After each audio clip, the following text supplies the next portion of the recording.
Is this your second meeting with us? Announcement? Marla King has been here for 2 meetings now, so we're glad to have her. She comes to us from VHB, which is a well-respected consulting firm, engineering firm. Item number 5, Appeal AO 17-03 of Century Partners LP and 33 Mary Street LLC, appealing the issuance of site plan application SP 17-29 for the construction of a 58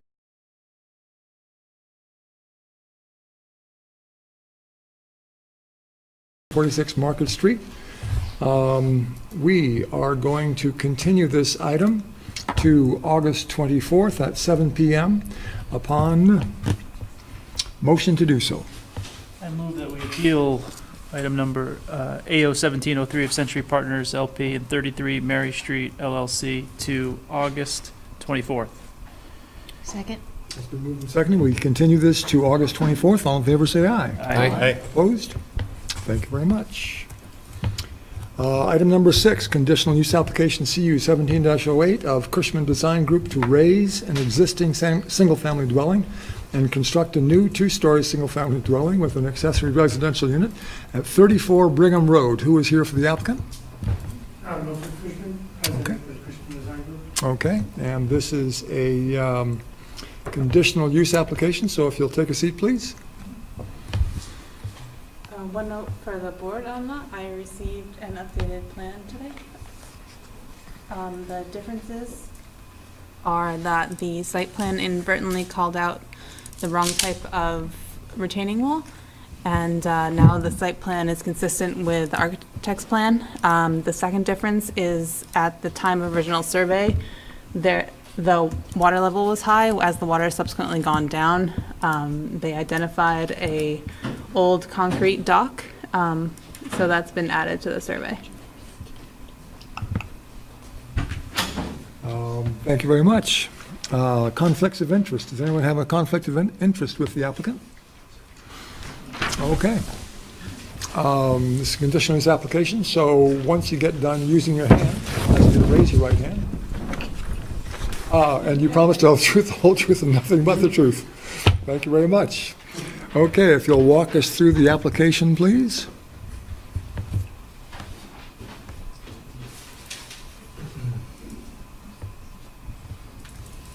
If he wants to, he can take a microphone and walk. That'd be good. Thanks, Charlie. You want to stand or you want to sit? I'm going to sit for now, thank you. Okay, so if you could repeat your name into the microphone. Milford Cushman, president of Cushman Design Group, Stowe, Vermont. We also have a sign-up sheet going around the room, so everyone, please be sure to sign in, because if you don't sign in, you're not here if this issue, if any of the issues raised tonight are raised again in the future. Please describe the project.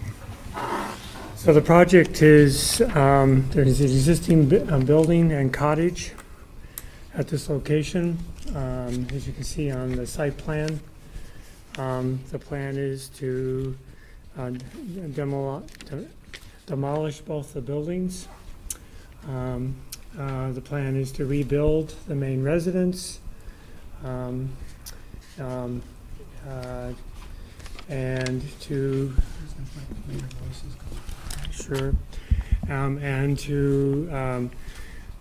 rebuild the cottage, moving it.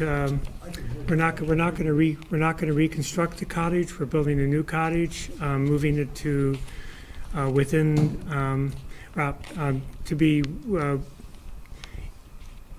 not over the setback line, and then there is a connected covered connection between those two buildings. The seawall is going to be replaced. And you can see on the landscape plan there to the right, we're using Panton boulders for both levels of that, with Panton stone stairs. There's some landscaping. There are no trees being removed on this in this entire project. We're in fact adding trees. We are adding some pervious parking. There is a slight gain in impervious surface, but on the entire project, but we're well under the allowable amount for the district. The building, the overall building height is within 6 inches of your maximum height from pre-existing construction grade. 6 inches less or 6 inches more? 6 inches less.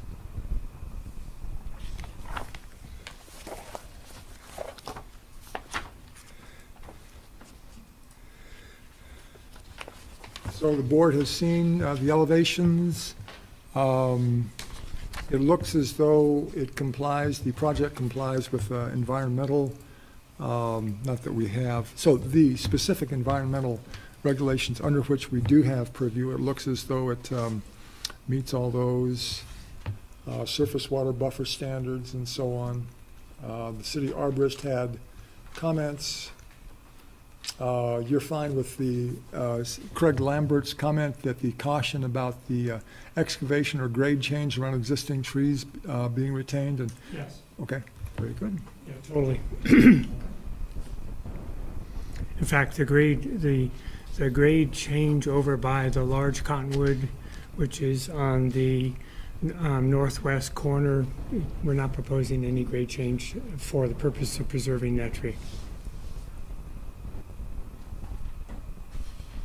And as Marla mentioned, there's a change in the material on the retaining wall? Yes, the application we had at the lower wall was a Panton stone boulder wall. The upper wall was Panton stone gabion wall. The owners of the property requested that that be changed to being an all boulder wall, and that's what we have rendered on the right side for the landscaping plan. What is the connection between the two structures? The connection between the two structures is it's a insulated roof and glass doors. But is it open? No, it's closed. It's enclosed, but it's just a hallway, basically? Yes. It's a architectural connection with a roof, a floor, and glass walls. I see two definitions in here. One is an accessory structure or building, the other is an accessory use. What is that? We're calling it an accessory cottage. It's an accessory residential unit.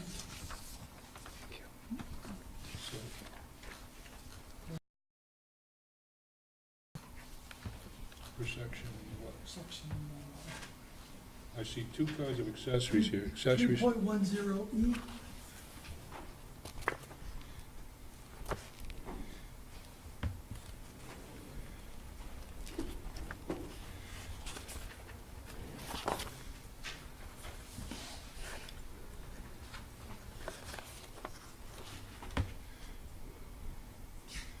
Three point one.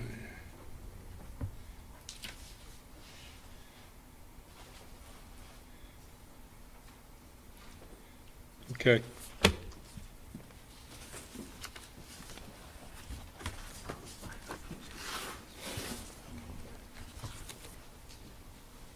You okay with that then? Yeah. Okay. Other comments, questions from the board? We've just been handed a memo from neighbors at 32 Brigham Road. Ray, would you comment on the board's purview and over this? It appears that there is a possible property boundary dispute, which is not part of the board's authority to settle any kind of property line dispute.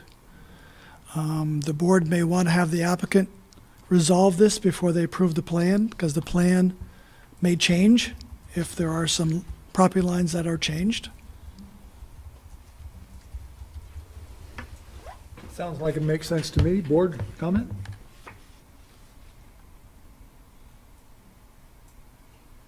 Ray, could you repeat your Yes, it appears that some neighbors have a contention that there is a boundary line dispute between their property and this property, according to this letter.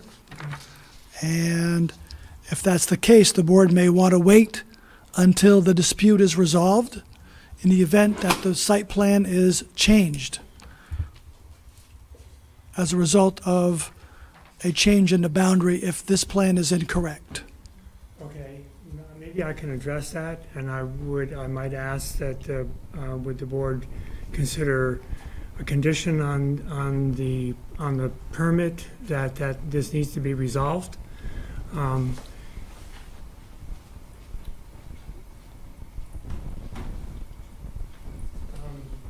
This is the fence line, this is the property line, and the recommendation has been that there be a quit claim deed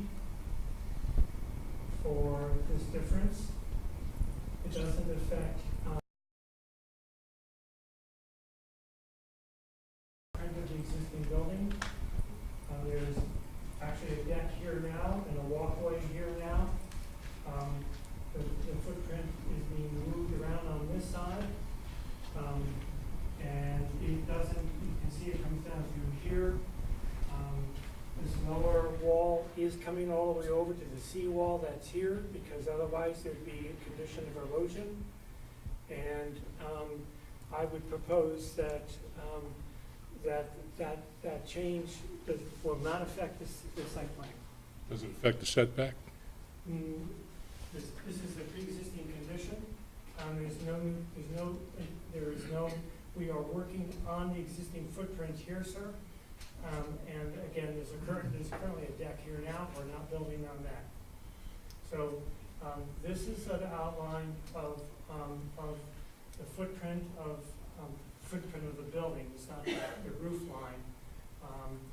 So it does not change the conditions. Well, is that a stairway, that curved piece coming down? This is a walkway of bluestone that's set into the grass. This is a parking area. So, all right, so the condition you have is a grandfathered, non-conforming setback. Yes, sir.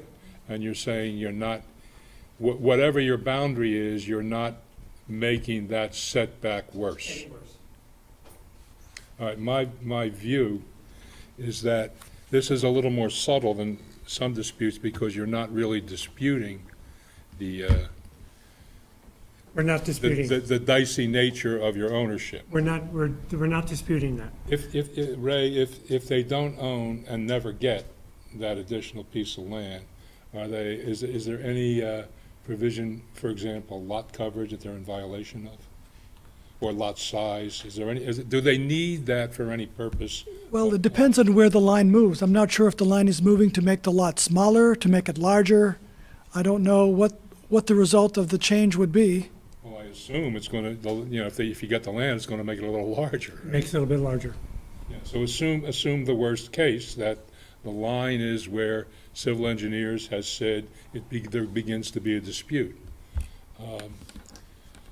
That would be correct. I believe that all of our coverages were well under the 40%. Yeah, and let me back off a second and explain, both for the public and to the board. We're talking about a general principle here of what the scope of our jurisdiction is. Usually, it's not infrequent that an adjoiner or some other interested person comes in and has a property line or some other property dispute with an applicant. The resolution of that dispute is not within the jurisdiction of this body, so we take the applicant at face value and leave it to the parties and the courts to work out their property dispute. If we give them a permit, but they don't own the property, and the disputing party goes to court and demonstrates that, the permit's worthless to them anyway. That's what would happen if it was disputed. This is a little bit unique because the applicant is not disputing the uncertainty of that line. However, I gather that what you are claiming is at least the minimum line. Is that correct? That's correct. All right.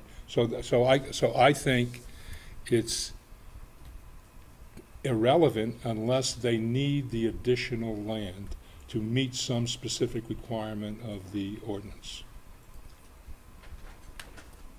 The board approves plans, and so if the plan changes, they either have to come back to the board. Well, all right, I just finished a case in the Supreme Court where there was the change, I'm gonna give you, this is by way of analogy, because I don't think these guys should be held up over this. Let me be clear about that. The analogy is this: you can, and this was somewhat news to me because I thought it was a fairly a considerable departure. I represented someone who moved his entire parking area from point A off-site to point B on-site, and nevertheless, we were allowed to go forward by the environmental court on that change because it was under these, without getting into all the detail, under the Supreme Court definitions, not a material change. And what the Supreme Court has said is, we're not going to allow a game of ping pong for every little change to a plan. I suggest that we take the same approach here. I think it will be upheld by the court, by the Supreme Court. It's already upheld it for the environmental court. This is so trivial that the folks ought not to be held up, unless it violates, unless the minimum line that he's showing violates some provision of the ordinance. That's my view. So it seems to me as though, and as you say, Ray, we approve plans. So does it make a difference to us whether the plan shows the minimum line now without the quitclaim land? Does it make a difference to us? Well, the plan should be accurate, and the board should approve the plan that is the accurate plan. So if this plan is not accurate, it would seem that the board should approve an accurate plan and not this one.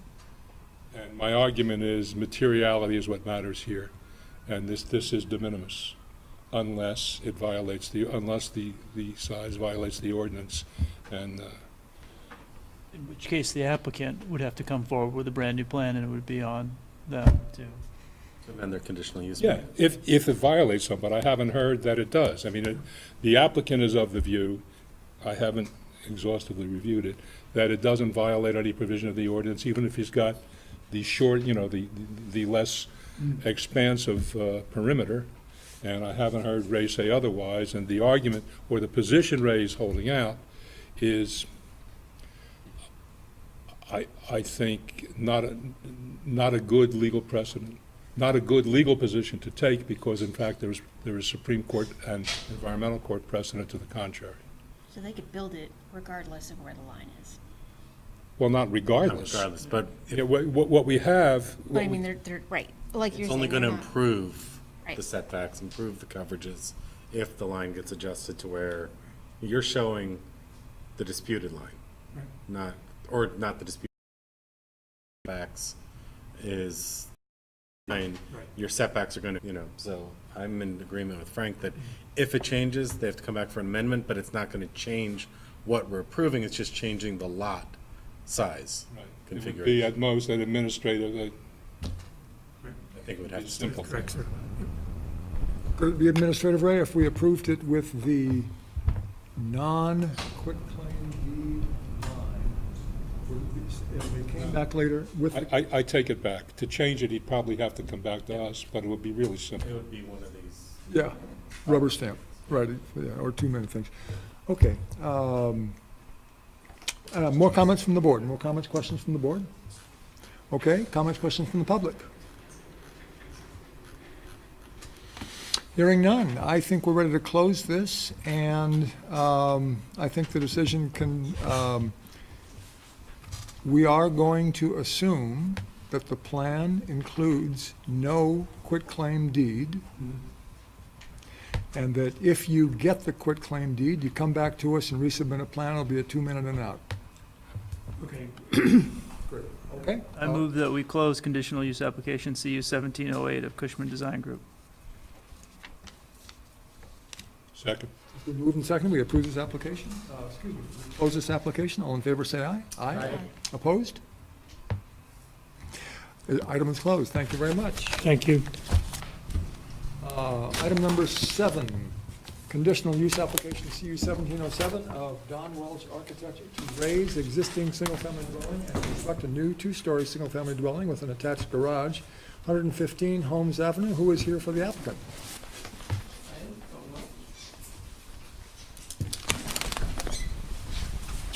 Sit down and speak for the public into the microphone. Identify yourself again, please. Don Welch of Don Welch Architecture. Okay. First off, do we have any conflicts of interest between any board members and the applicant?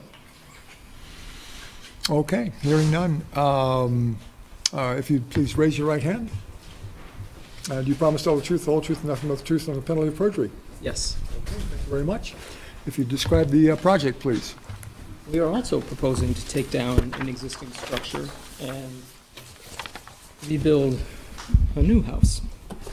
The existing house the existing structure is actually a house that's mostly sort of attached to a garage. I would say that it's a detached garage. And we're proposing a new house that is connected to the garage with an attached garage. We're proposing to move the house another 8 feet or so back, or the mass of the house back, further from the lake than the existing house is located. And reduce the overall square footage by about 1,000 square feet. The overall lot coverage will be reduced by about 1,000 square feet. We had gone back and forth about whether there would be a terrace out front. We've removed the terrace and or a portion of the terrace, further reducing the square footage by about 500 or 650 square feet. So all Don, told, just to interrupt you for 1 second, we do have that plan, and that's in the supplemental. Supplemental? Yep. Okay. Sorry, go ahead.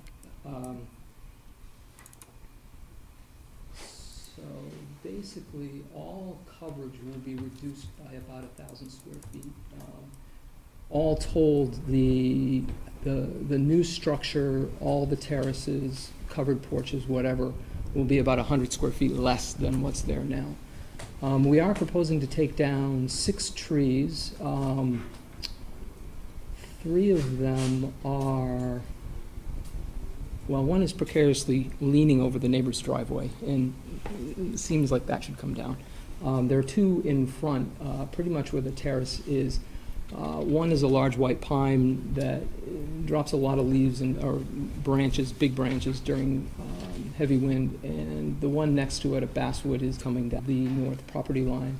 We're proposing 7 new trees as called out on the landscape plan, as well as a buffer planting to mitigate stormwater runoff in the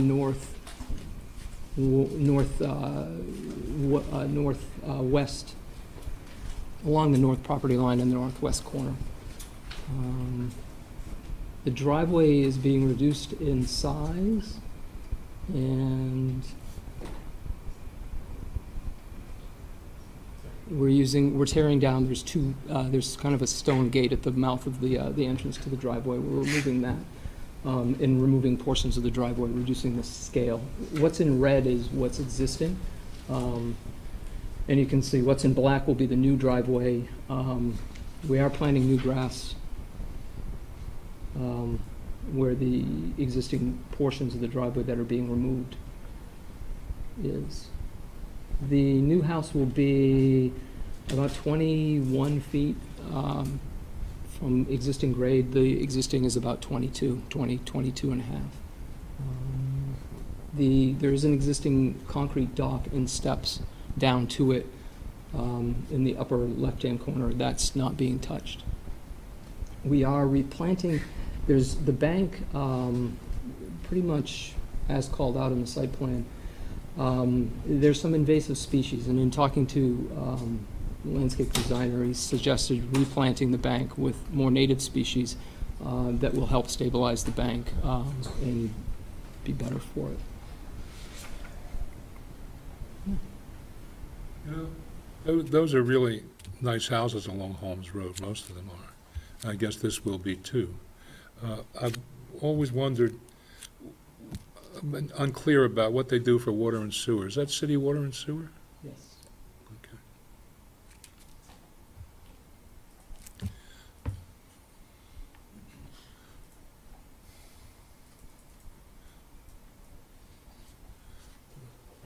And that's the lakeside view of the new house. It's a big change. Modern seems to be the theme tonight. Wow, it looks hot. What's the height? It's only 21 feet. It's the, looking up at it always makes it look a little grander than it really is.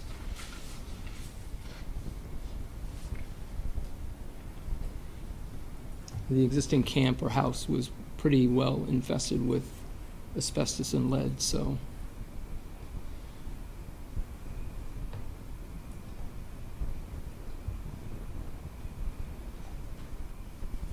Don't throw stones. So staff had a comment on the erosion control plan. There's timing. You've had a chance to look at that? Yes, Okay, would you like to address that, please? yes, we will address the concerns of the staff. in Okay. The erosion control plan. And that's it? Okay. Yeah, looks great to me. I don't have any problems. We haven't been given notice of issues from the neighbors yet, so we'll find out tonight perhaps if there are. Comments, questions from the board? Okay. Comments, questions from the public?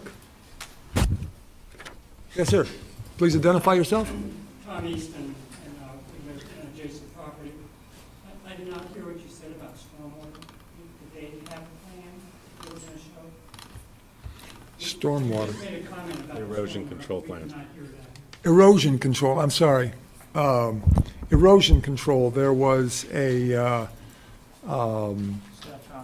I'm sorry? There was a staff comment. about Right, there was a erosion staff control. comment up on the screen there about the timing of planting, the timing of grading and in different spots.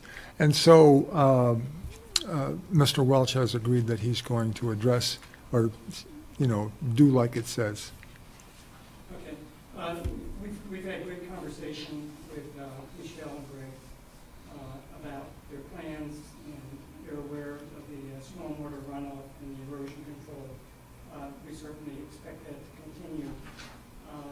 The latest we heard was that, let me preface it, we understand stormwater and erosion are not covered by the same rules and regulations that commercial property is, and that there's no requirement for them to show anything for stormwater. But that there were some overlays that were going to be done. I didn't know whether Mr. Welch has those available to show us. We have not seen anything on it. It's all been conjecture, through conversation and everything. We're satisfied with continuing to work with Michelle and Greg. We certainly don't want to hold anything up. But at the appropriate time, we would like to see something that Mr. Welch has worked on in terms of the stormwater and erosion, since our property is currently impacted by flood runoff. We are looking at it. We're in the process of working with the civil engineer to both mitigate the runoff from the roof, bring it further from the lake, and then reduce the amount of water that is ending up Okay. on your property. And that'll happen both with, see all this area here, we've been asked to plant all through here to slow the surface water down as it gets there. And I think that right now, I think a lot of the water you're seeing is coming off the roof. There's a gutter system that seems to wind around and all end up there because the house doesn't have footing drains, but I believe the garage does. And a lot of that water, I think, is caused directly from the roof during heavy rain. Now the roofs are going to be flat, and we're pitching them further back in a way, and putting either a rain garden or a dry well underneath them to absorb a lot of that. So a lot of that is going to be caught and then dispersed slowly before it gets Okay. to that bank. For the board's benefit, what he's talking about is in the existing house, the downspouts have been collected into one central pipe, which has gone underground, comes to our property line, and at that point, it discharges onto our property. They are well aware of that. They've been great in entertaining comments, and I certainly expect that we will continue in our conversations on this, and it will all be worked out amicably and everything. There's not a problem, but I just want to be, ask what your comment was on stormwater erosion, and the rest we'll leave up to our conversation as the time proceeds. Great. Thank you very much. Other comments, questions from the public? Hearing none, I'll entertain a motion to close. I move that we close conditional use application CU 1707 of Don Welch Architecture. Been moved and seconded, we close this application. All in favor, say aye. Aye. Opposed? Thank you very much. Very much.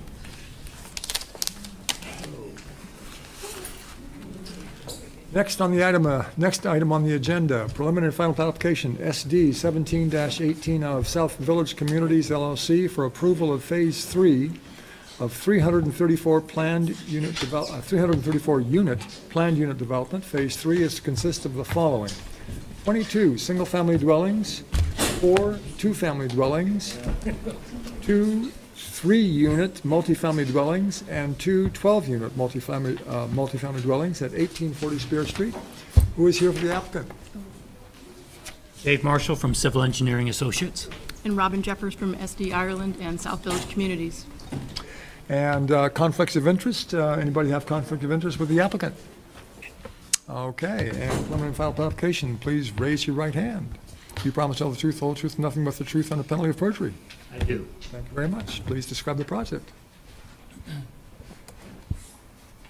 Okay, I was going to start with just a brief overview, and could I ask that you bring up the overall plan? That's it. I'm sorry, I wonder if you could speak a little closer to the mic, if possible. Can you hear me now? Is that better? Okay. What we're looking at right here is an overall master plan of South Village, and which includes all of our phases, Phase 1, Phase 2, and Phase 3. I realize that that's probably hard to see for the audience at this level, but Dave's helping out here. This is Phase 1, the area that he's circling, and Phase 2 is the northern part of the development. And the application that we're here to talk about tonight is Phase 3, which is this right-hand corner of the development. And the development has been, it started in the permitting process about 2004. Actually started building about 2006. And here we are many, many, many years later. It took us a long time to get going. And what you'll see now, if you were to drive up to South Village, is that Phase 1 is about 80% complete. You'll see most of the homes there are constructed. Phase 2, which is up the page a little bit, is only about 30% constructed. So you'll see less homes there, but definitely under construction, and the active construction on homes mostly is in Phase 2. And Phase 3 pretty much looks like a field with a slightly mowed road heading over to Dorset Farms. And that's Midland Avenue, which does connect with Dorset Farms right at the far end of the property on the very far right-hand side. Been here before in its overall form. Neighborhood, which means right at the center of the farm center of the development, there's a 12.88 acre farm. And so that is definitely a unique niche in the neighborhood that's brought the community together very well. It's very popular. And then the other thing it's called is we call it a conservation neighborhood. And over on the right-hand side of the plan, you'll see a huge tract of land without any development whatsoever. And that is conservation land. There's over 130 acres that are set aside to be conserved. And the flip side of that is that all of the residential development is then done in a very dense manner, and it was designed that way to have the conservation land and the dense development, so that you kind of have a trade-off. And that dense development is referred to as a traditional neighborhood design, and it's more popular now, but it certainly was new when it came online and was brought to the city in 2004. And I understand a lot of the ways that it's developed now we'll probably see more often, but back then we had quite a few waivers so that we could have that very dense development. We could have the houses close together. The houses all feature front walks or front porches that connect to sidewalks. There's sidewalks on both sides of the road. There's a lot of great connectivity, and it's very pedestrian friendly. If you drive through the neighborhood, I've never driven through there and not seen people out walking. It's really neat. It works, and it's built a great community. So we'll be asking for waivers in phase 3 to mimic those in phase 1 and phase 2 that have already been granted. So there's nothing new that we're asking for in phase 3. One of the reasons that we wanted to look at this overall plan was so that you could kind of see the alignment. Phase 3 is very similar to phase 1. Many of the houses are what we call rear load, and they face the street, but their garage and their driveway are in the back on an alley. If you're not, some people are familiar with looking at a plan like that, some people aren't, so we wanted to point that out. And this again features sidewalks on both sides of the road in most areas. One thing that happens right in here in phase 3 is that we have a bike path, a pedestrian path, that follows right along the road. So one side of the street, the south side of Midland Avenue, will have a rec path, and then the north side in most places will have sidewalk. And then the little houses, there's a little pocket park on the very south end that there's sidewalk where all those houses front. Our bylaws and our design review that we have within the neighborhood require all the homes to have a gracious front entry, to be oriented toward the street, and to have front walks that connect directly with the sidewalk. And that's part of the whole pedestrian-friendly TND design. And one area where we do have a comment on staff notes, we've had quite a few successful meetings with staff, so I think we're on board and in alignment on most issues. There are 3 houses where staff has requested that there not be sidewalk on both sides of the road, and we are asking the DRB to consider allowing that, so we're hoping to get some feedback on that tonight. And that's those 3 houses on the north where Dave has the pointer. You got it. Otherwise, every home there, their sidewalk will front out and connect to the sidewalk, which is pretty traditional for the South Village. Look at all. The other thing I wanted to bring up, if you want to just zoom back out to the whole plan, is that we have been in a dialogue with the community about a master plan amendment, and all the places with the very tiny red writing say future development, and that is not what we're here to talk about tonight. Tonight we are focusing on phase 3, but soon we will be bringing back to you a master plan amendment that will fill in all those areas called future development, so that we can have a great picture once and for all of the final development plan of South Village. And if you don't have any more questions for me, then I'm going to turn this over to Dave for a technical review. Again, I'm sorry. Go ahead. Go ahead. Very good. Dave Marshall. A couple things to point out in regards to the history of South Village. The original permitting efforts ended up going through an appeal process that ultimately created a consent decree amongst all the parties, and the results of that particular component was to actually create more of an open space wildlife corridor through this particular portion of phase 3. So that's why you're going to see this particular grouping of 6 homes separate from the other area was that particular preservation of this particular wildlife corridor.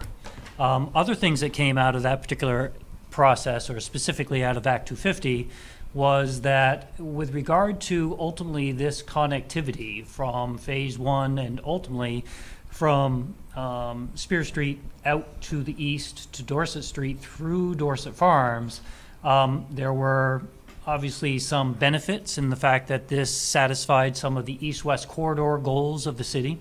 It also was a big discussion point with regard to the pedestrian and bicycle connectivity between these two particular large streets, and hence there are specific conditions of approval that are embedded in the current master plan that calls for these particular improvements to be done by certain periods of time, i.e. in regards to build out of phases 1 and 2. What I'm getting at is that ultimately when this new potential traffic from points west heading east move through the Dorset Farms neighborhood, ultimately as part of the previous agreements, there is a $20,000 payment that the applicants will be making to the city in support of traffic calming. So right now, the Midland Avenue is a very wide pavement surface that ultimately has very little friction as far as trying to get people to slow down. The design of these particular roadways have a lot of traffic calming components in them, and one of the agreements was that ultimately there will be proposed improvements within Midland Avenue within the Dorset Farms project area. Those discussions have been initiated with Public Works, and we are also in the process of reaching out to the residents of Dorset Farms for their input in regards to ultimately how these traffic calming components will impact them. But ultimately, in theory, the goal is to better protect those people walking along the roadways, trying to cross the roadways, to bring traffic speeds back down to an acceptable level. So that's not something we're here tonight to talk to, but I did want to bring that up to speed for both the board and any of the public that are here to talk about that particular feature of ultimately the master plan approval that this particular project is currently subject to, both for the city as well as under Act 250.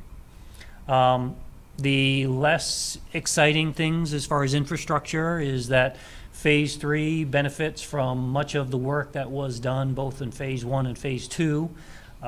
Things as far as sewage are concerned, those drops of water all are collected and sent by gravity to the existing master pump station that is located at this particular intersection, that in turn sends it to other points. That's been in place since 2006 and has been operating satisfactorily. As far as stormwater is concerned, the current site actually has a number of drainage divides. There's a high point that basically runs in the north-south direction along this particular portion of Phase 3. There's a gravel wetland. This is a kind of a takeoff on the traditional open water stormwater pond that we are so used to seeing in the past.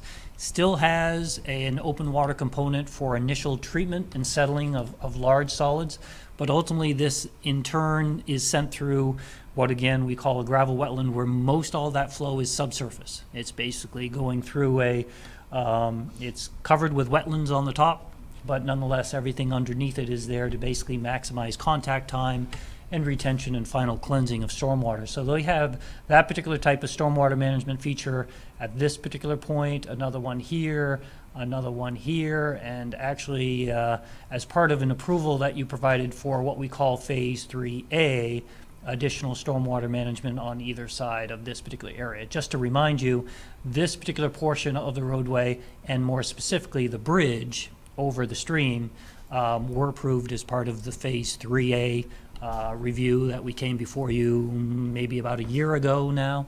And ultimately, we're building off that as far as the remaining portions. Dave, if I can interrupt just quickly, does that underground or under wetland gravel area, does that require cleaning? Is No. it self-clean? Doesn't require cleaning? It basically is just acting just like Mother Nature is as far as when groundwater goes through the surface, infiltrates the surface, and then moves horizontally through the soil.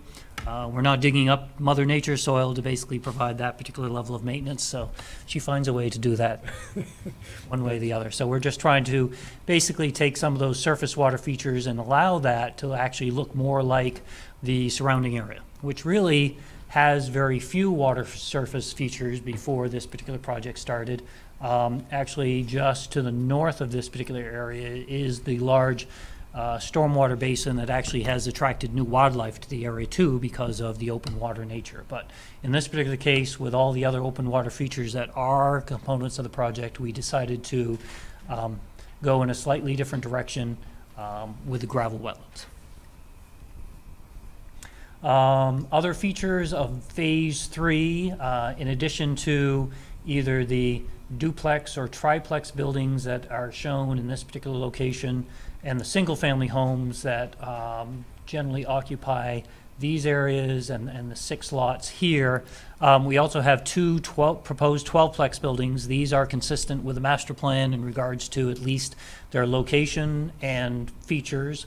We're currently working through with staff additional compliance items. There was a long list in the application package that you should have gotten, at least a cover letter from our office that talked about many of the technical issues that staff has asked us to work on to basically improve, where we have completed all the line work. We're currently coordinating with the landscape architect on final revisions to their plans, and we plan on having that package back to staff in a timely manner to allow a continued hearing to be scheduled in a timely manner. Other big picture issues, I'm not sure if maybe additional questions will draw out some better answers and better detail. Parking for the 12-unit buildings is under the, under the buildings. The majority of it is under the buildings. You can see 2 entry points that provide that or the underground parking. There is some surface parking that we're currently working on as a result of staff comments. Some of these are handicap accessible parking spaces, and some of them are regular spaces. So we need to be compliant with regard to no parking spaces, no regular parking spaces in front of the buildings. So we're working on improving that particular feature of the project right now. There's also a comment on split rail fences delineating the boundary of the development area and protected natural communities. Staff recommended the board evaluate the success of these measures. Exactly going to do that. We could take some pictures, show you what seems to have been left in place. Cool. What if the measures have not been either installed or left in place? We could have a discussion about what might be appropriate for this upcoming phase. So Marla summarizes that nicely. Currently, the entire project is subject to a wetland permit from the state of Vermont. And within that, they have the same concerns in regards to creep of residential uses into the surrounding environment. So there is a program currently in place as part of that permit. And what we promised Marla is that we would provide that and the supporting plan. So at least it would be a beginning point for discussions as to whether that was suitable or whether it needed to be beefed up further. Marla's point of actually documenting how the existing features have worked is probably the best one of all in regards to just seeing how successful they are. So, and documentation specifically in terms of photographs and use patterns, I mean. No, I think that's fair, and it's probably premature to ask the board to do anything on that tonight because that information was not included in the package. Right. But the next package will have that particular level of detail for discussion purposes in regards to not only the concept of the master plan as far as the wetland permit, but again, more importantly, how successful those particular measures have been. Then last question on my part, if you could discuss affordability. There's this nice few paragraphs on affordability, affordable housing. I couldn't hear you, I'm sorry. I'm sorry, would you discuss the staff comments on affordability, affordable housing? There is a requirement for affordable housing, and we have asked staff if we can work with them. There's a cap set on the amount of permits that can be drawn before any affordable can be drawn on a 1-to-1 ratio. So of the last 60-odd homes to be built, 1 for 1, you need to build an affordable for another one, and we're in agreement about that. As far as where they actually are going to be allocated, we've asked staff to look at that with us on the master plan amendment that we intend to bring in, because that will show the full build-out. And we'll be able to have a discussion with the number and totals, because the spread and location of the homes definitely needs to be discussed with the DRB. Great. Comments, questions from the board? So the 5-page letter with the items, that's just for staff to go through. I didn't know if that was for us to I think it was meant to be an informational package that would indicate good faith Okay. on moving forward with the technical issues. And I think the one that was brought up as being one that we would like to get your input on was the one specifically Phasing. associated with that particular sidewalk system. Now, the background there is that Phase 2 was subject to an appeal because it did not have sidewalks on both sides of the road and didn't have curbed roadways. And that's why we're sensitive to making sure that the original intent that's all identified or is depicted in Phase. And that particular feature, when Public Works asked that it be removed, it just started to run counter to the character of what was provided. Whenever there are homes on both sides of the public roads, there were sidewalks on both sides of the road. And in this particular case, we do have the recreation path that's continuous all along the south side of the proposed Midland Avenue extension. But at the same time, we're kind of ostracizing these 3 lots and trying to figure out, this will be a cut-through road. We're trying to basically traffic calm as far as speeds, but at the same time, with regard to the ability for people to come out of their homes and be on a safe means of conveyance. In this particular case, the applicant would actually like to spend the additional funds to provide those particular type of amenities. So Public Works has a different take on sidewalks and how they have to maintain them. We understand that also. But at the same time, in regards to the original concept, and as Robin had indicated earlier, the means or the original concept of, again, as part of the covenants, that you come out of, you design a home so you come out to a sidewalk. And right now, that just runs in conflict with the recommendations of Public Works to eliminate that particular portion of the sidewalk system. Dave, what was the reasons that by Public Works, or do we know, for limiting the sidewalk? Public Works maintenance costs, okay. So you're requesting to put the sidewalks on both sides of the street because it follows the same neighborhood pattern you have throughout the other 2 and the future Right. 3rd phase. Are you proposing just in front of the 3 lots, or do you want to run it from the roundabout here all the way down this side into this neighborhood? The rec path runs all the way from the roundabout all the way out. Yeah. So no, just a leg of sidewalk for those 3 homes. And if those, In front of the 3 homes. Just It won't right. connect anywhere. it will have a There's crosswalk across Yeah. the street so that those folks can get on the rec path. But if we don't have sidewalk there, they'll be the only 3 houses in the neighborhood that they'll have a front walk that goes to the street curb and not I can to a see your sidewalk. desire for it, but I also see Public Works not wanting to maintain a small little stretch that's not part of another system. you I know? understand. I can So, see mean, that as well. I'm not saying I'm advocating one way or another. Yes. I'm just starting the dialogue that I can see your desire for it, the fact that it would be the only 3 houses in the neighborhood that don't have sidewalks, but I also see without it being a connected system, you're basically going to go crosswalk, walk among 3 houses, and then cross back over. I kind of see Public Works leanings on that as well. And it's an additional impervious. The amount of impervious they have, I'm not too worried about that. I think it's more just, it's going to look out of place just in front of those 3 lots, as opposed to being the only 3 lots that don't have a sidewalk.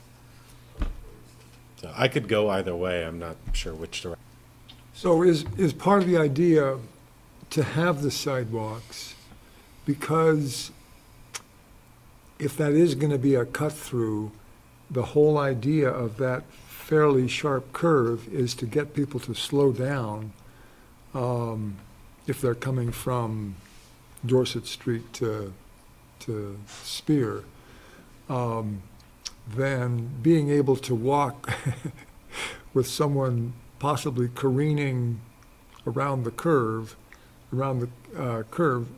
this would provide some protection as opposed to like in, I mean, there are several neighborhoods that only have sidewalks on one side, but have houses on both sides, but they're typically, you know, dead-end streets, like in Cider Mill, right? Or an interconnected set of streets where it's not a passage street. Right, right. So in this case, I kind of, is that the argument? Or am I way off? A lot of it has to do with the TND design. The whole concept of your front door, your front entry, your connectedness to the sidewalk, your connectedness to other people. Staff has also recommended a crosswalk. Dave, I don't know if you can light it up. That will be one of those yellow signalized ones. Reflectorized beacon, right. Thank you. To slow traffic down also, so that you won't be, nothing will happen to you when you're walking across the street with your baby carriage. Are there any alternatives to traditional concrete sidewalks that would still denote a connected walkway between the three homes and would connect to the crosswalk but would not require maintenance by the city? Whether that's a visual barrier of some kind, I don't know. I'm just wondering if there's some alternative solution.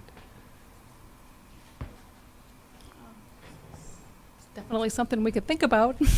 I also think that I'm not trying to throw more maintenance into the city, but bike path or come down this way, but I think, with the crossing and the wetlands, you'd be more inclined to go here, so that at least it feels like it's part of the other neighborhood system, not this little standalone section. We would be amenable to that. The other point that Dave and I had talked about when we were just talking about this internally was that with the rec path on that section, if you had a crosswalk on either end, you certainly could have a loop for maintenance, and that would be right. That's what I'm saying. At least less then maintenance. They're not, crossing over, doing that little section, then coming back Yes. over. Mhm. At least part of a bigger loop. Mhm. And Yeah, we I think agree. it would make more sense from a traditional neighborhood design to be connected to one of the two neighborhoods as that section of sidewalk. I would agree. I would support that.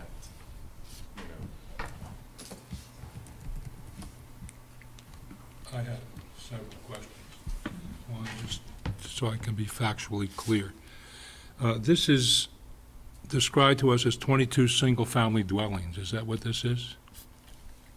That's part of the component of the project. Well, dwelling, it says Phase 3, 22 single-family dwellings. Is that what you have here? No, there's more than that. 22 single-family 22 lots, plus some duplexes, triplexes, and multifamily. Yes. There's a mix of housing types. In Phase 3? Yes. How many units of housing are in Phase 3? 60. How many units of housing were encompassed by the entire master plan? 334. How many have you built? And that includes your density bonus, is that right, the 334? Yes. That's correct. So without the density bonus, you had what? Bonus of 60-something, right? 65. All right, so the number of units in Phase 3 is roughly equal to your entire density bonus, numerically at least, is that right? That's fair. Yes. Yes. How many units are built in Phase 1 and 2? Robin, when I did that calc the other day, I came up with 151. That number's approximate. 150, something like that, sound like a That's ballpark? close, yes. So from the beginning, you had this density bonus, Yes. and from the beginning, it said that you would distribute the affordable units proportionately throughout the project? Yes. How many affordable units have you built out of the 150? None that are in perpetuity, that meet the perpetuity claim. So none. Correct. Why, from a policy standpoint, I understand from a developer standpoint, but why from a policy standpoint, assuming that, and you've been building for the last 10 years, right?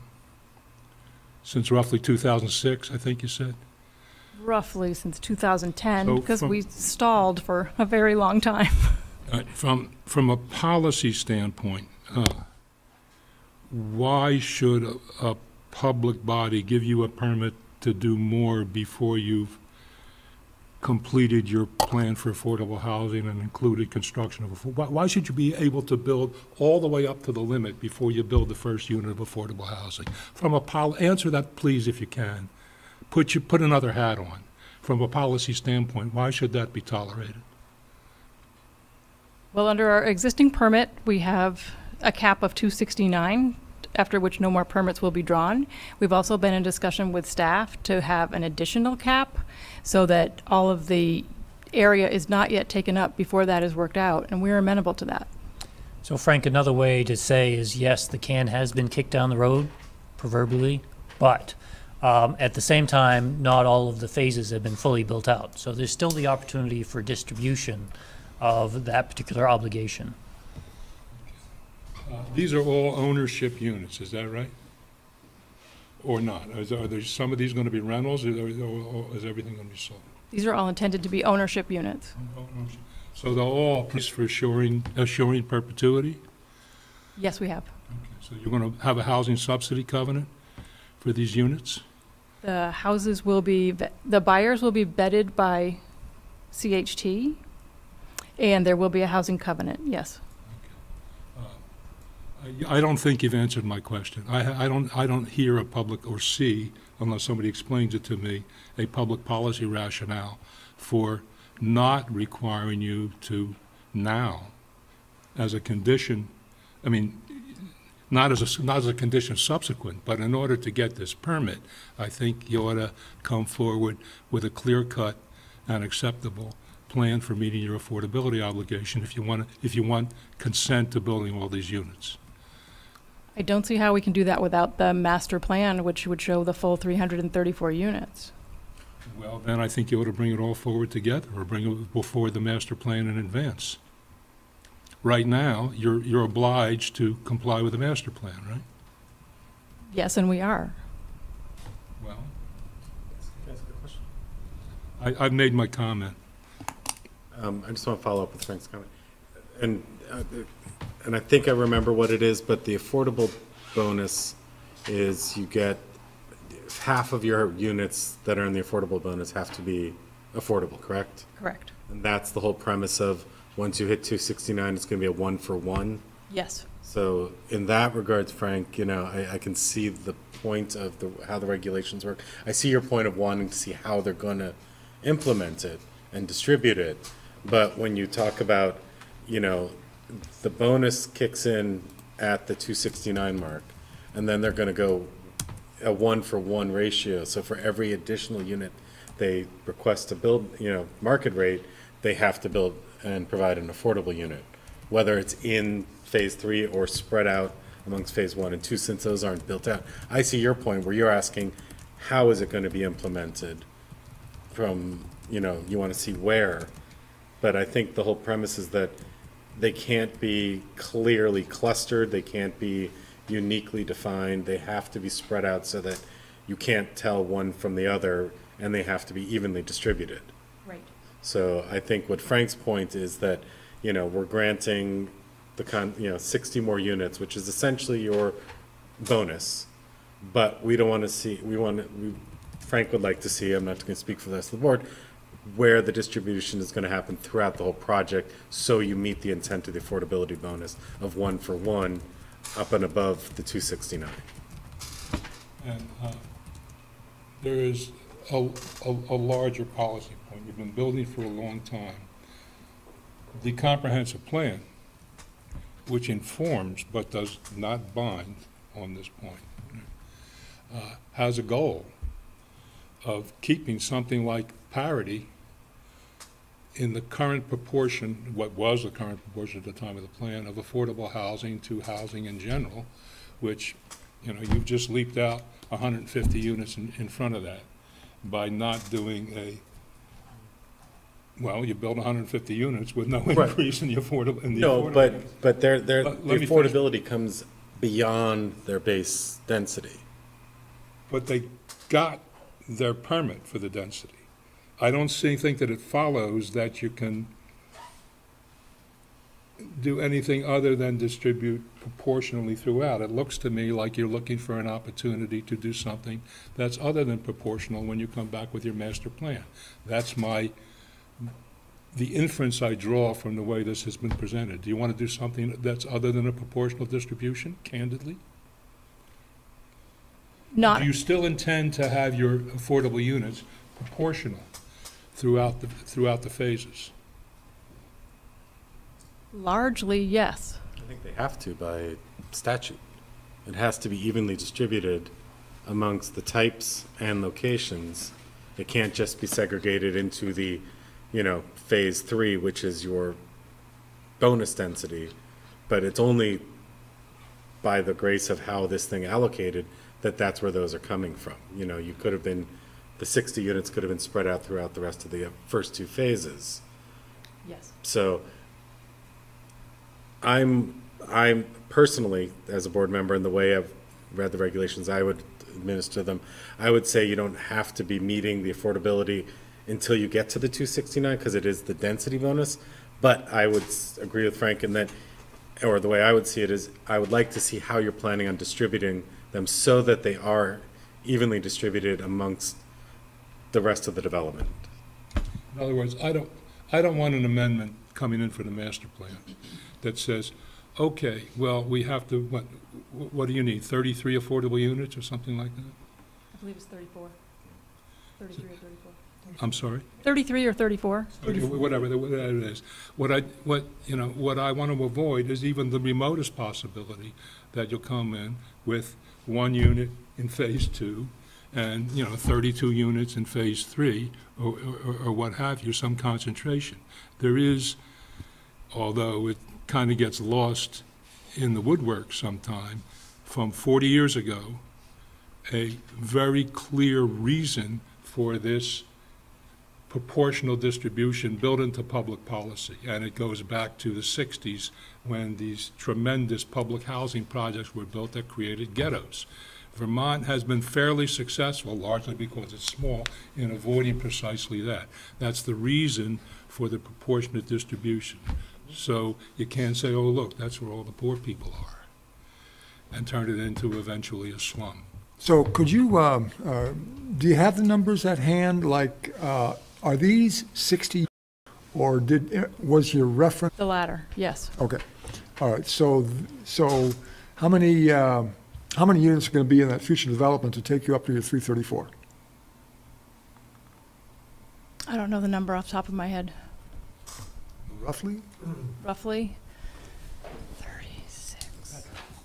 Yeah, basically phase 1, phase 2, and phase 3 as laid out. Right. What is that total? Right. To give you the difference for the future development areas. Right. Which haven't been planned out yet. Right. So if phase 3 went up today, it would be Still would be 210 334, units in total, right? So, There'll be 68 more units to be mapped out in phase 1 and phase 2. Well, I'm getting 120. So 68, and that's going to be the future development. Yes. That's future development. So that means your 334 minus 68, being a numbers guy, but not that fast at those numbers. So this is going to be 266, okay. I'm sorry? I have Excel open. Yeah, you are cheating, right. So this 60 units in phase 3 is going to, so you're now at 216, phase 1 and phase 2. This 60 units is going to take you up to 266. And then you've got 68 more units in the future development, right? Yes. So even if you did this whole 60 units, you wouldn't be at the breaking point, the 269, at which you would have to start mixing affordable units. That's correct.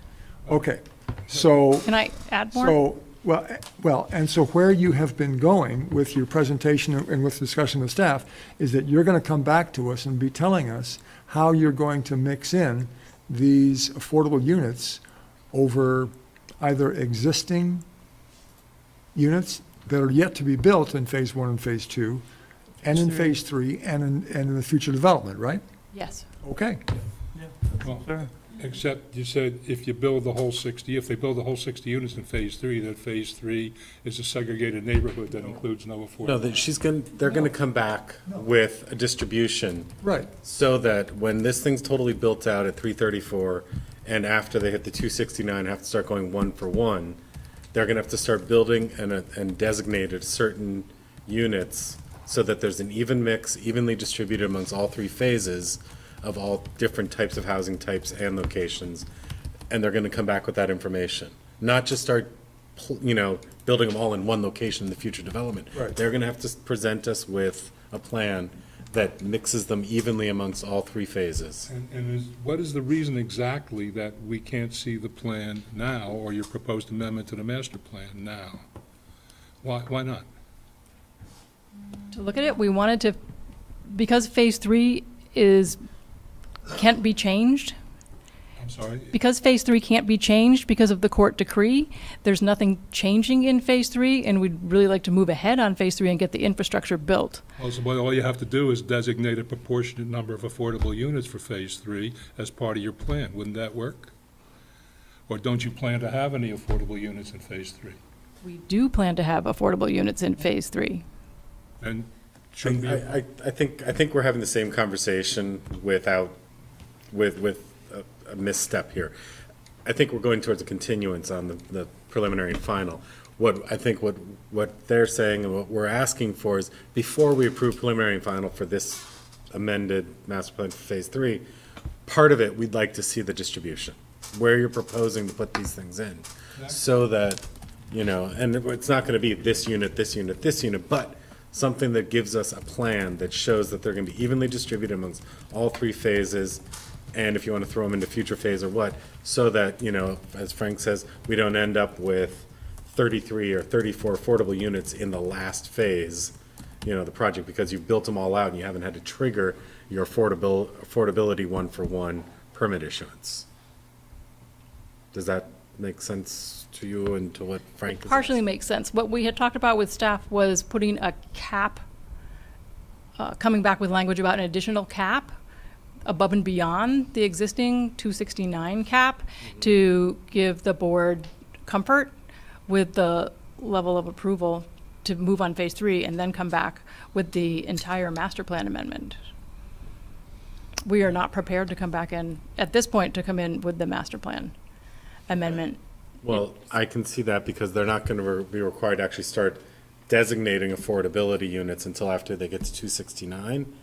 But I myself would be leaning towards having to have a condition as part of this approval that states for your amended master plan, there will be a plan that evenly distributes phases and all different housing types, for, beyond the 269. But it can't say, well, we've already sold out of Phase 1, we can't put any affordability into it. I agree and I understand. I think it's a moot point forcing them to do it now when they don't have to do anything until they hit the 269. But getting a condition and a plan for once they hit that is what we're looking for. well, that's ultimately what I'm looking for. Right. Yeah. I don't think we need to have it at this point, but we need to have it, ultimately, we need to have it for how it's going to be implemented.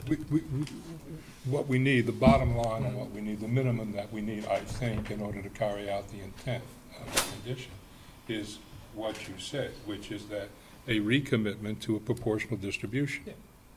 And I think if we put it as a condition that they're committing to a proportional distribution amongst all the phases and all the housing types, and that before the final amendment and final build-outs happen, we have to see the formal plan, but we can put it as a condition that they're committing to that even distribution.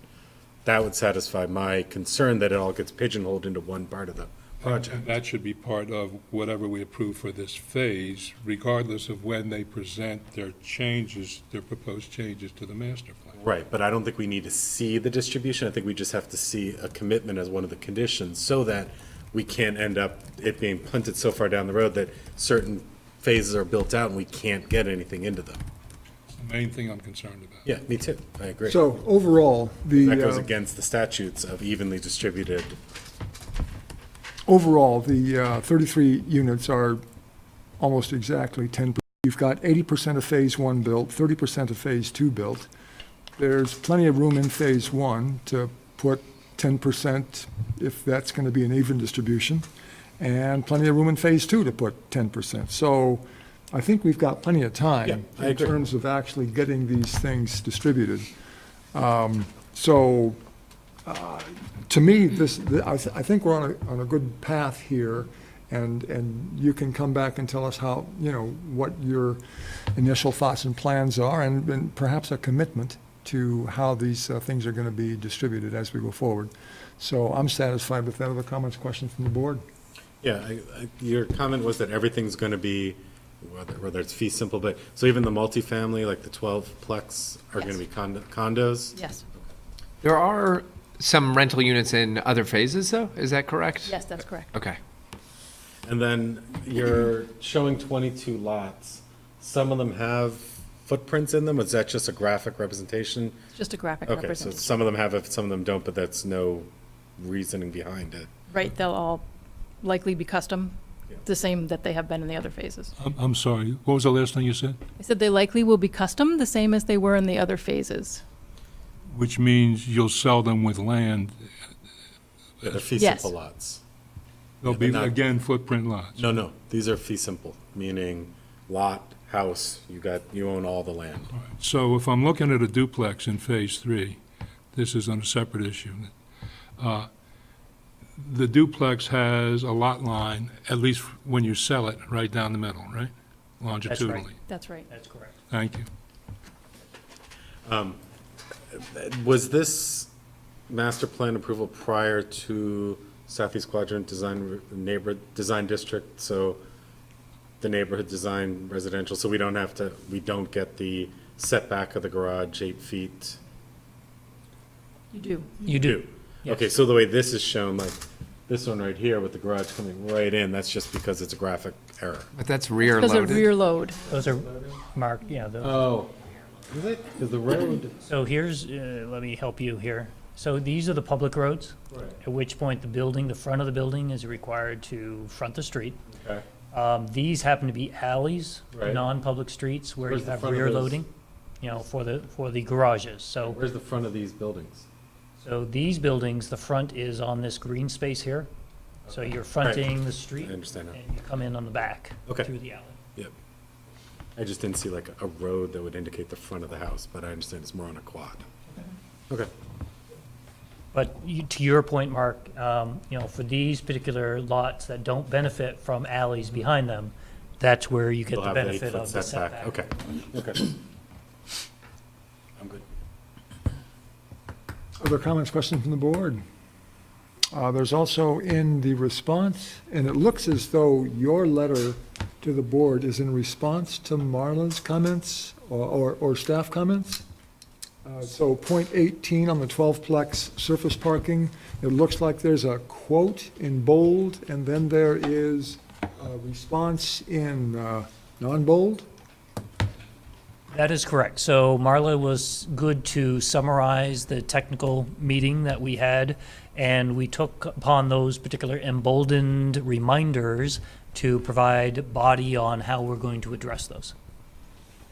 Great, and I think, as I recall, when I asked about the 12-plex units, you referred to the parking above ground as well as underground, right? We identified that there is both underground parking, but there are also some surface spaces that are shown on this plan that need to be corrected in regards to compliance with the no parking in front of the building requirements, except for accessible spaces, where there is a waiver opportunity for the board. That's correct. Bill, since you brought up number 18, the last sentence in that says the cul-de-sac revisions were fairly minor. I didn't know if that meant fairly Should be Minor. fairly minor. minor. Okay, because one letter change either way, it could be major or minor. Okay. Good point. Okay. No more comments, questions from the board, right? Comments, questions from the public? Please identify yourself, and then we'll just go this direction. Please identify yourself. Yes, I'm Ann Owen, and we live in the second house back in the corner. I'd like to ask what position the Department of Public Works would have on speed bumps to slow things down, because even with that road not in there, people can go through that intersection pretty fast. I was out front the other day and I heard this racket. Couldn't believe it. I turned around, what is that? And it was a car going right over that roundabout at high speed. So my concern is when you make that connector, it's a good thing it's curved, but there's a hill down there, and I can see people just coming down that hill and accelerating and coming zooming up into that roundabout area and our residential area. So one solution would be to put some of those speed bumps through there, and my question is, would the Department of Public Works have a problem with that? If I may respond to that. We did meet with Justin Rabu, the Director of Public Works, and he is supportive of raised intersections and raised crosswalks as a means of providing traffic calming. We asked him about his snow plowing crew and how they like it. He says as long as they know they're there, then they adjust and they basically move forward. So very progressive thinking in regards to your director, your Public Works Department, I should say. And so, Ann, yes, that's the intent, is to basically include those particular types of features in the roadway system there. I didn't, based on what the lady said, is the roundabout not curved in any way, or is it possible just to drive over the roundabout? Now I'll throw the fire department under the bus.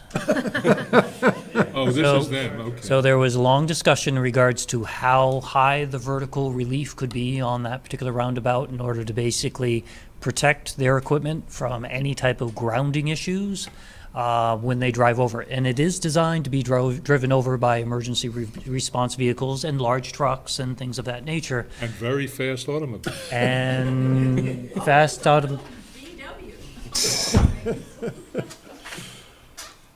It does happen. Would a well-placed shrub in the middle help? That, How about a granite bollard? or, well, yeah, at least statue. I think that would be a problem for the fire department. But I think the traffic calming at the four intersections would, because then people would not say, oh, straight shot through, they're going to go around and move on to the next one. Next comment, please. Susan Darnell, also from South Village. I was having difficulty hearing people at a certain point in the conversation, so I just wanted to double check and make sure I understood correctly. We had a meeting last week, or maybe the week before, with the neighborhood and SD Ireland, and looked at plans for the rest of the build-out in primarily phase one. And we were all, I think, who attended the meeting, very pleased with it.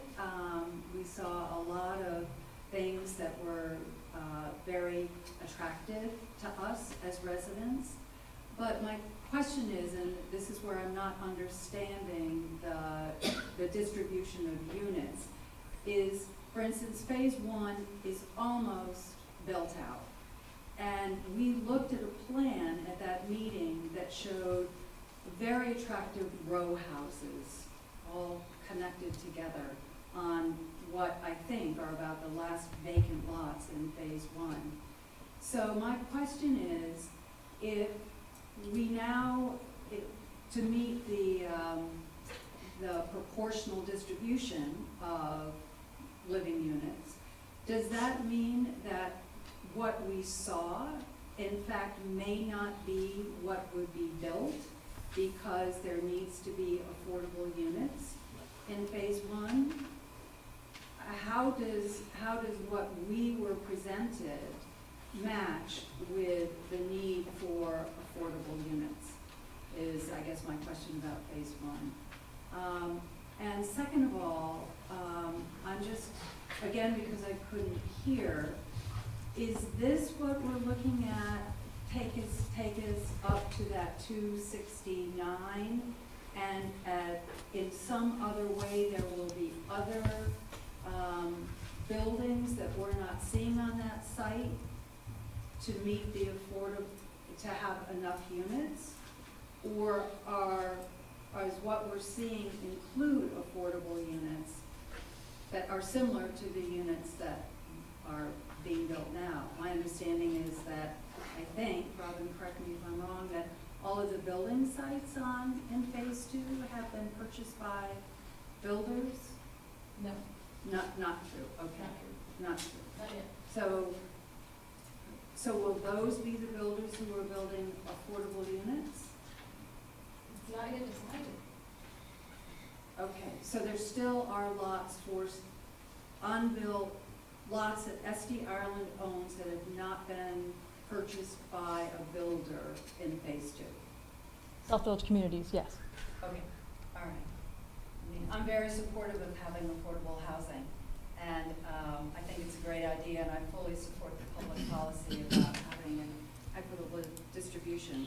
I'm just trying to match what we heard and saw with what we're hearing about the affordable units and making sure we're talking about the same thing.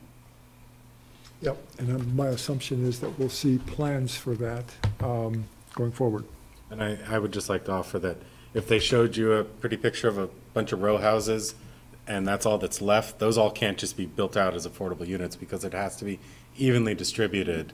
And the whole point and concept is that it's not, as Frank talked about, they don't all just get segregated into one area, and you can't drive through and say, oh, that's the affordable, oh, that's the affordable.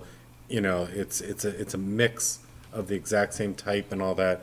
Just when you build it, you don't have to build it with granite countertops and, marble bathrooms type of thing. But the outside has to be non-descriptive to the rest of the neighborhood. I just wanted to make sure that what we had all seen and approved of and Being an affordable unit. okay. That's how the concept is supposed to work. There was a gentleman over here before you, and so, yeah, go ahead. Alley, and they own the property immediately south of this project. We've worked very hard on this project when it was owned by Retrovest, and we were frankly the people who took the appeal that led to the negotiations. And I just wanted to stand and express our concern that the arrangement that we worked out we're very interested in seeing that it's implemented as it was worked out. Do you see it jeopardized in what you've heard tonight? No, but I just wanna be seen. None of you were here when we started in this process. I think I would. But we're not seeing anything that so far that gives us any concern. But I just wanted to identify what our interests are. That's important. Thanks very much. Yes, please identify yourself. Yes, Joanne Songtrant, and I live at 107 North Jefferson. And as Susan pointed out, we just recently found out about the affordable housing, not through any of the marketing or looking at plans to build or buy. Did we ever hear about affordable housing? And I'm not opposed to it, but I am concerned with the multiplexes that are going in behind our home. Was originally in the plan, the development plan, 5 single-family homes, and they're now 2 12-plexes, which personally I think takes away from the farm environment, but also now all of a sudden some of those are going to be affordable housing, which could potentially, in my opinion, affect the sale price of my house. So I am a little concerned, and to Frank's point, had we known what that was, we may have made different choices on a lot. I mean, because it's an awesome neighborhood, and I think it's a great community, but this little tidbit of new news is really worrisome for me. So I just wanted to get it out there. I would suggest to you that if the spirit of the law is observed, it'll still be a great community. Okay, so in order, we've got the lady who first spoke, and then the gentleman in the back, and then the gentleman here, and then the gentleman back there. I think my husband answered the question. I was wondering how many, I didn't hear how many affordable units, and 33. it's 33. Okay, So the decision says 30, or the says 33. So are you asking for a we're asking to see a plan. Yeah, but basically, your, as I understood what you said, is that it has to be distributed evenly throughout, and I'm just, I have the same concern Susan has. From what I've looked at on the plan, I don't see any room for integrated within the remaining lots in phase one. I think you actually raised an interesting question. I don't think 11, 11, 11 is the spirit of the thing. I see it as proportionate. For example, if you look at phase 3, which is pretty far away from 1 and 2, it has 60 units. If you take 10% to be distributed throughout the whole, then I would make the 10% apply to, I don't know where the board's going to come out, make the 10% apply to each phase. So you have where there's 60 units going in, you would have 6 affordable units, et cetera. And where there's 216 units in the first 2 phases, you'd have 21 or 22 in phases 1 and 2, scattered across proportionally to the number of units in those. So that's, I mean, it could be 20, it could be 23, 19, but it should be roughly in that same area. Thank you very much. And yes, sir, please identify yourself. Hi, my name is Stuart Millett. I'm sorry, could you say that again? Oh, sorry, Stuart Millett. Okay, thank you. I'm a resident of phase 2 of South Village, and I guess part of why I'm here is the same reason others are here. We saw the master plan. My request to you as a board is that you do not consider phase 3 on its own, but you consider the master plan as a whole. I think it's essential to consider the thing as a whole, because I personally, and my wife and I equally, and many people we have spoken to, take exception to some of the plans for phase 2, and I think that they need to be considered in the context of the whole thing. I know that you're not considering phase 2 changes tonight, but what I'm afraid of is that if you approve phase 3, it will take away some of the flexibility. So what I'm saying to you as a board is, please consider the whole of South Village, not just phase 3. Please do not approve phase 3 until you've looked at all the changes for phase 1 and 2 also. Thank you. Okay, and it'll be helpful if you show up again to make sure that your concerns about the overall are expressed. I guarantee to show up. Okay. All right. Yes, sir. Please identify yourself. My name's Nick Andrews. I live in the community also, and those people who are trying to build in the neighborhood. What exactly is the median income that we're dealing with in South Burlington, the 85 to 125% of the median income, which is going to establish the people who are going to build these affordable workforce houses are going to be built for, and then what is the price that you people are considering is the price of a workforce house or an affordable house?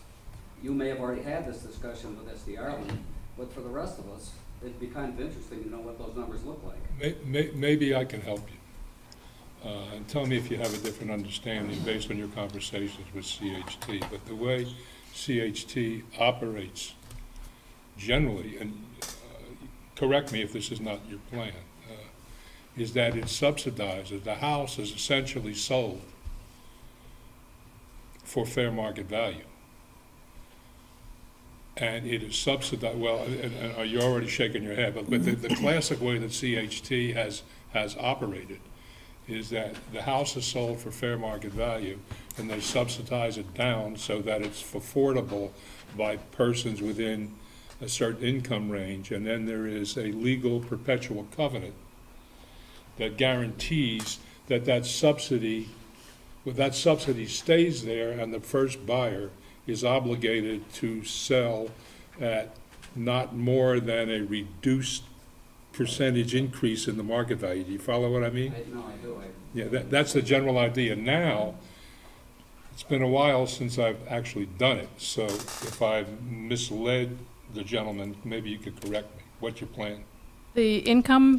The median income is $84,600, and our intention is to have market homes that come in about $280,000, which is what someone who earns $84,600 can purchase with all of the detail that goes along with the affordable housing, they need to be able to afford the dues, their home insurance, and their mortgage.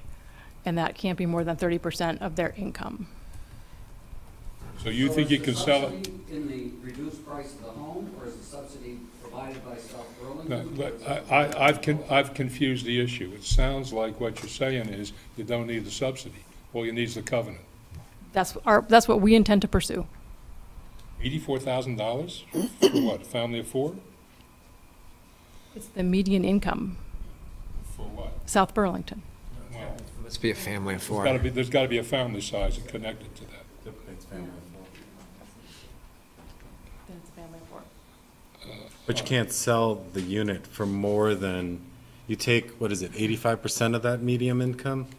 And then it's a formula that's driven, and you say, okay, 30% of that based on a 30-year mortgage at the current rates equals a purchase price of X number of dollars. And that's what it has to be sold at, regardless of how much it costs to build it. And it's always costs more to build it than you can sell it for, but that's the whole point of the bonus. You're building more market rate units than you normally could, and you have to subsidize it. The builder has to subsidize it because of the bonuses. And then there's a program that administers it. And again, I don't know how Vermont does it. I've done it in other states and all that. But then there's a program in perpetuity. Right. And that can be more precise for you. There's a definition in our regulation of what affordable housing is.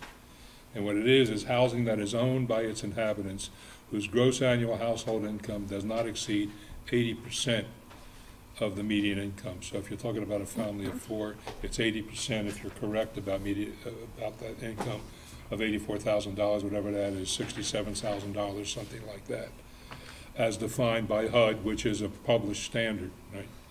And the total annual cost of the housing, including principal, interest, taxes, and insurance, is not more than 30% of the household's gross annual income. So there's quite a precise definition.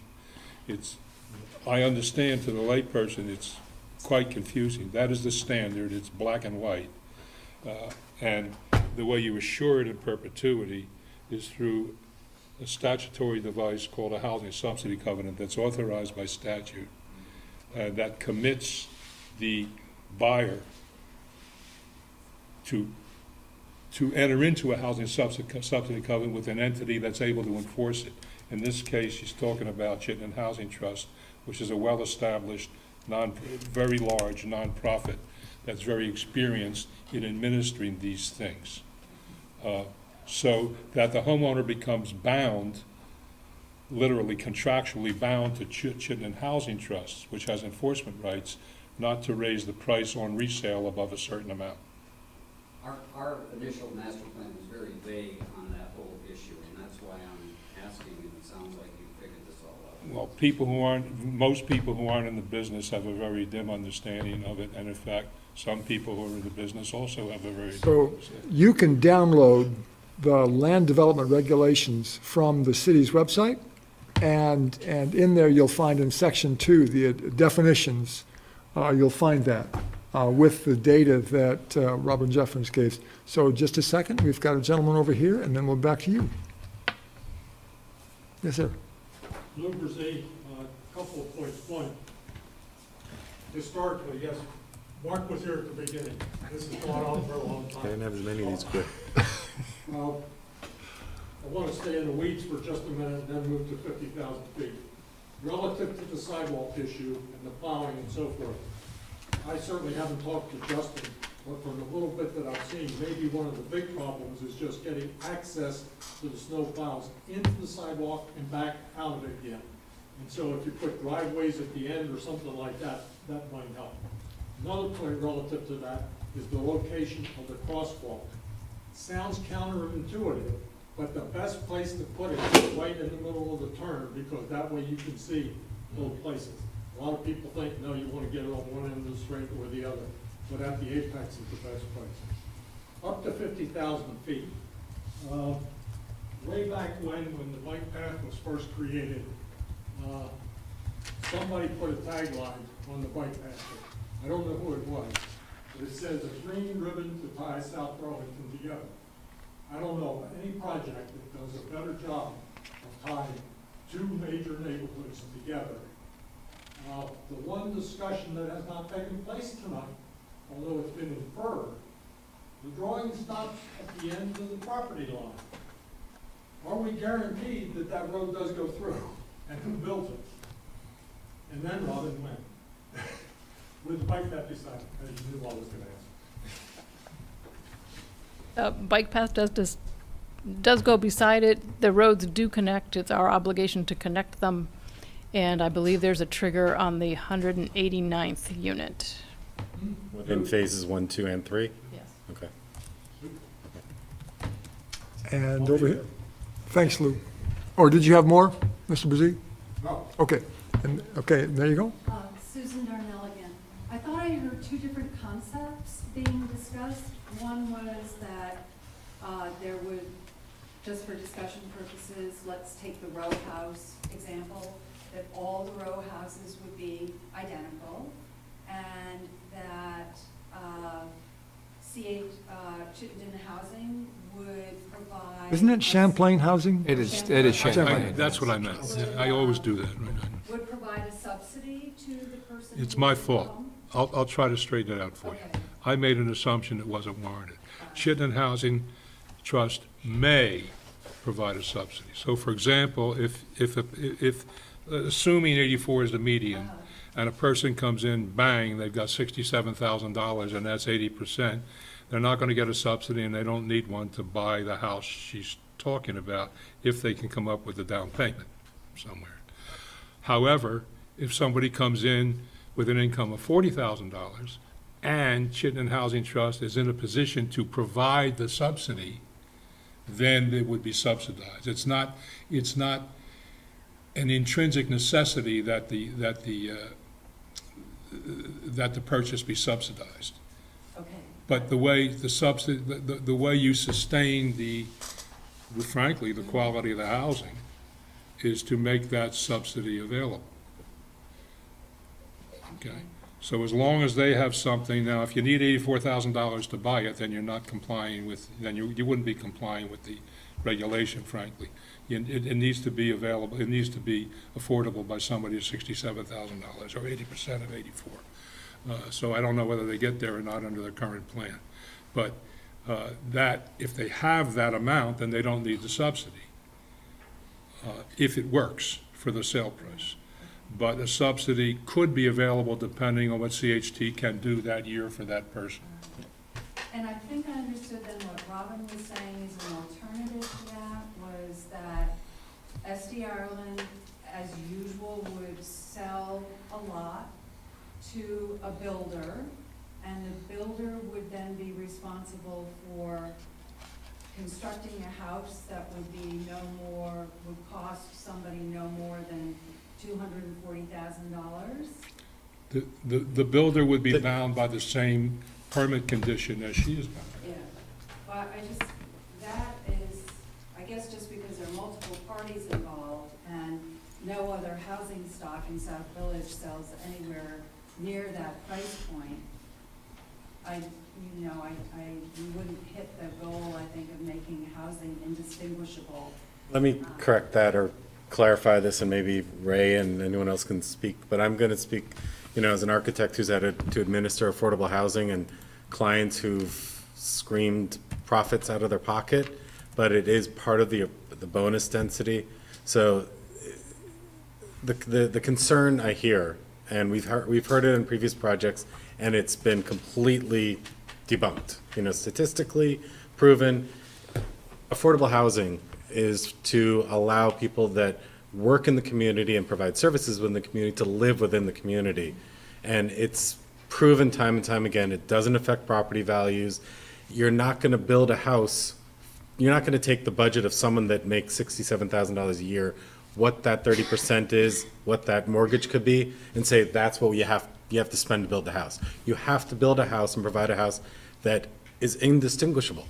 You'd be house, affordable house. You can't tell the difference The only thing you can do is on the inside, not have to provide, like I said, marble, bathrooms or granite counters, stuff like that. But it has to allow people that can't normally live within the community but works and provides services, and they don't have to work and live within the community. But it's to give that opportunity to someone to live within the community, and 99% of the time, other residents within the community don't even know it, and that's the whole point of it.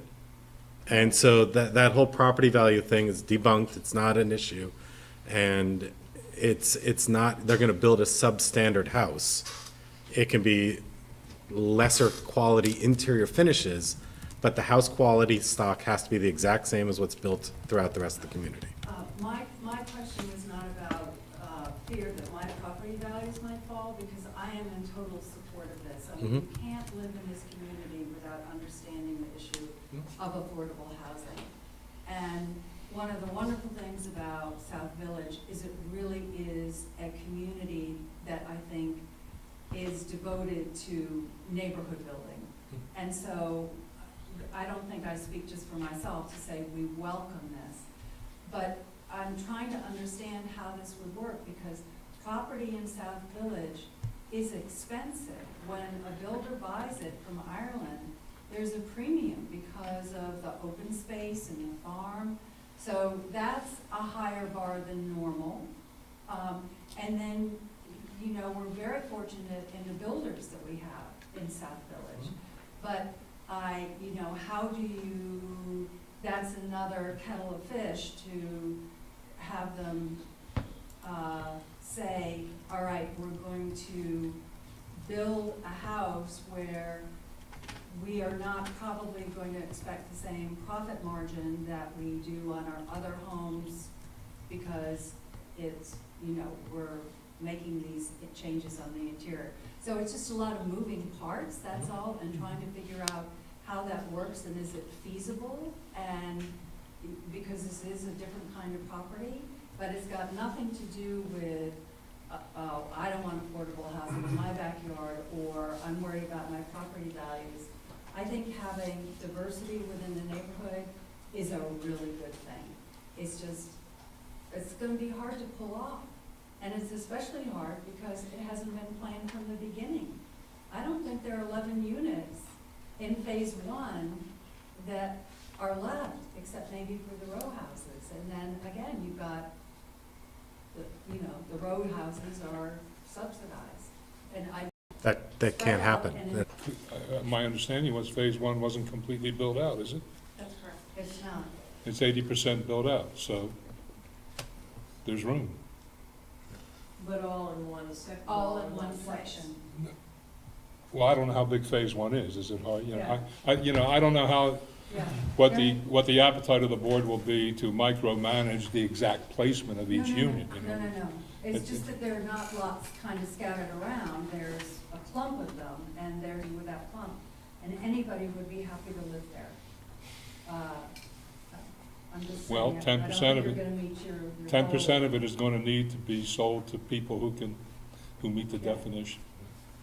So just to go back to clarify the mechanism you have in mind for affordable housing, I'm familiar with what Frank had originally mentioned in terms of existing housing. You often see there's market value of say $200,000 within a neighborhood. It's an existing home. Somebody who qualifies for affordable housing will get a subsidy from Champlain Housing Trust and purchase that home, and it will stay in the CHT stock in perpetuity. So, but when it's sold, it's at that lower price and is only available to somebody who qualifies. So in this case, I'm just curious, will there be a grant coming from Champlain Housing Trust, or will there be some loss or reduction in gross sales price that the builder or the developer is taking at the time of sale? It's not completely figured out yet. What is figured out yet is that the city has decided that CHT will vet the buyers. That is agreed to. CHT has agreed to do that, and Okay. city staff has said that that is how they want it to happen. It's our intention to build to the price point that works for an affordable person, and that if CHT has a program and they want to put a person in it or make a subsidy for a person and a person applies to CHT, of course, we're absolutely open to that, but that is not what is happening at this point in time. At this point in time, we're intending to do what Mark said and have a product that has a different interior, but that the exterior. And I think that. Hearing none. I'll entertain a motion to continue to September 19th, right? Okay. Move that we continue preliminary and final plat application SD 1718 of South Village Communities to September 19th. Second? Moved and seconded, we continue this to September 19th. All in favor, say aye. Aye. Opposed? Thank you very much. See you again September 19th. Thank you. Take care. Thank you for your time. Thank you. Last item on the agenda is minutes from August 1st. Everyone's had a chance to read through them. How about other business? Wait a minute. That's next. That's after minutes. After minutes, okay. After minutes, yeah. So, any comments on the minutes? I wasn't there. Hearing none, entertain a motion to close, to approve. I read them, but I wasn't there. Second. Okay, moved and seconded. It's been moved and seconded. We approve the minutes. All in favor, say aye. Aye. Opposed? Other business? Abstain. Wasn't here. Good point. Technically, you can approve them even if you were not there. I don't want to. I know, I'm just saying you can. Might want to. Other business? Yeah, right. So if you could take the conversations out to the hall. The meeting is not Dave. over, folks. Robin, Dave, if you could take the conversations out to the hall, please.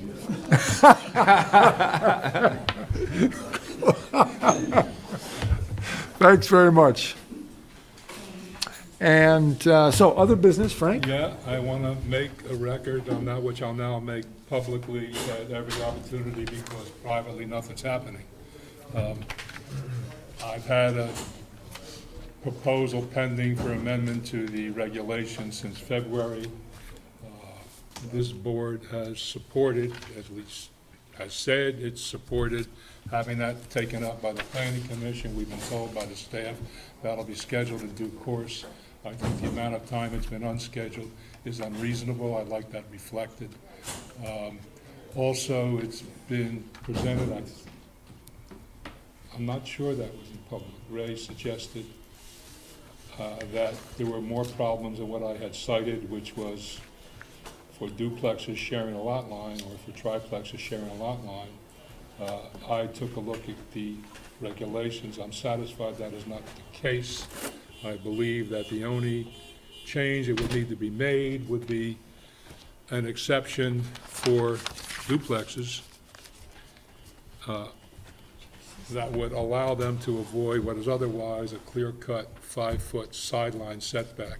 We need once and for all, however, to get rid of the long-standing 25-year-old somehow interpretation of the bylaws that says, supposedly in a legal opinion that I haven't seen and I haven't heard justified by anyone, that these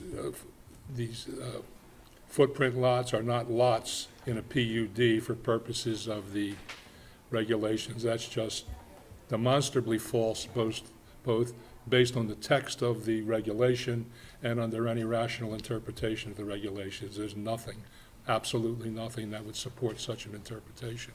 I ask staff now, overtly, present me with the lawyer who will defend that position. And stop telling me it's been our position for 25 years. That's my other business. Okay. Any other business? Hearing none. We can adjourn at, looks like 8:59. Thank you very much. Appreciate it.